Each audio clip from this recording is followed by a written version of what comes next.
ప్రభువును రక్షకుడైన యేసుక్రీస్తు వారి ప్రశస్తమైన నామానికి మీ అందరికీ వందనాలు, శుభాలు. అందరూ బాగున్నారమ్మా? దేవాదేవుడు మరొక నూతన దినం దయచేసిన దేవాదేవుడికి వందనాలు చెల్లించుకుంటూ ఈ దినపు వాగ్దానం ధ్యానించుకుని ప్రార్థన చేసుకుని మన పనులు ప్రారంభించుకుందాం. ఈ దినపు వాగ్దానం, రహస్య స్థలంలో నీ మరుగైన ధనం నీకు ఇచ్చేదను.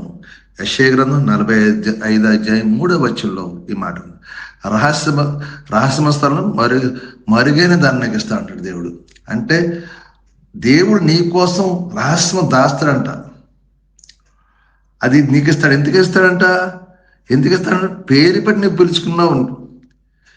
దేవుడు మనం పేరు పెట్టి పిలుచుకున్నావు. ఇశ్రాయేల్ దేవుడు అన్నా, యెహోవా నేను నువ్వు తెలుసుకోవాలని, నేను పేరు పెట్టి పిలుచుకుని తెలుసుకోవాలని రహస్యమందును మరుగైన దాన్ని నీకు ఇచ్చి నేను ఆశ్రయిస్తాను, దీవిస్తాను అన్నాడు దేవాదేవుడు. కాబట్టి పిలిచిన దేవుడు నమ్మదగిన వాడు. మన పిలిచిన దేవుడు నమ్మదగినవాడు. కాబట్టి మన అవసరతను తీర్చేవాడు ఆయనే. కాబట్టి అతను ఏమంటున్నాడు, ప్రభు ఏమంటున్నాడు అంటే, నువ్వు తెలుసుకోవాలి, నువ్వు తెలుసుకోవాలని ఏం చేయాలి? నీకు అంధకార స్థలంలో నిధులు రహస్య స్థలం మరుగైన ధనాన్ని, రహస్యముల ధనాన్ని, అంధకార ధనాన్ని నీకు ఇస్తాడంట. నిన్ను అలా దీవిస్తాడు, అలాగ ఆశ్రయించాలని ప్రభు కోరుకున్నాడు. ఎందుకని? నువ్వు పేరు పెట్టి పిలుచుకున్నావంట. నిన్ను పేరు పెట్టి పిలిచాడండి దేవుడు. కుమారుడా, కుమార్తె, నీ అవసరం ఎరిగిన వాడిని, నీకేది ఇష్టం అడిగిన ఇస్తాను. మొదట నా నీతిని, నా రాజ్యాన్ని వెతకండి ప్రభు అన్నాడు. ఏది అవసరం నీకు ఇస్తా అన్నాడు దేవుడు. ఇచ్చేది ఏంటంటే రహస్యమైన ధన, నీకు తెలియని ధనాన్ని, నీకు తెలియని ఆశీర్వాదం, నీకు తెలియని దేవుళ్ళు దేవుడు నీకు ఇవ్వాలని ఆశపడతాడు. కాబట్టి ఆ చిత్తం, ఆ పేరు పెట్టి పిలుచుకుని తండ్రి చిత్తం నెరవేర్చి కుమార్తెలకు ఉండి ఆ యొక్క దీవెనలు, ఆ యొక్క ఆశీర్వాదం పొందుకుని దేవాదేవుడు దయచేయను గాక. అలాంటి రహస్యమైన మరుగైన ధనం దేవుడు నీకు ఇచ్చి నేను దీవించి ఆశ్రయించు కృప దేవుడు నీకు దయచేయను గాక. అటువంటి కృప మీ అందరికి దయచేయను గాక. ఈ కొద్ది మాటలు దేవుడు దీవించి ఆశ్రయించను గాక. ఆమెన్. ఈ వాగ్దానంలో ప్రార్థించే దేవుడు నేను దీవించను గాక. ఆమెన్. ఈ సమయంలో మీ కొరకు ప్రార్థిస్తాను. మీరు కూడా నాతో ఏకీభవించాడు ప్రార్థన.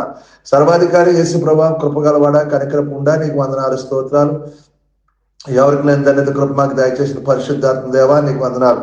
మరొక నూతన దినం దయచేసి దినమంతా నీ రెక్కల చాటును భద్రపరచండి, కాచి కాపాడండి, దీవించండి, ఆశ్రయించండి. నీ అభిషేకం, నీ ఆత్మ, నీ పరిశుద్ధ సన్నిధి మాపై కుమ్మరించు. నీ ఆత్మకార్యాలు జరిగించు, నీ మహిమకార్యాలు జరిగేలాగా నీ శిలువ రక్తం మాపై ప్రోక్షించు ప్రభా. ఎవరికి లేని ధన్యత మాకు ఇచ్చే ప్రభా, ఎవరికి కృప మాకు దయచేసే ప్రభా.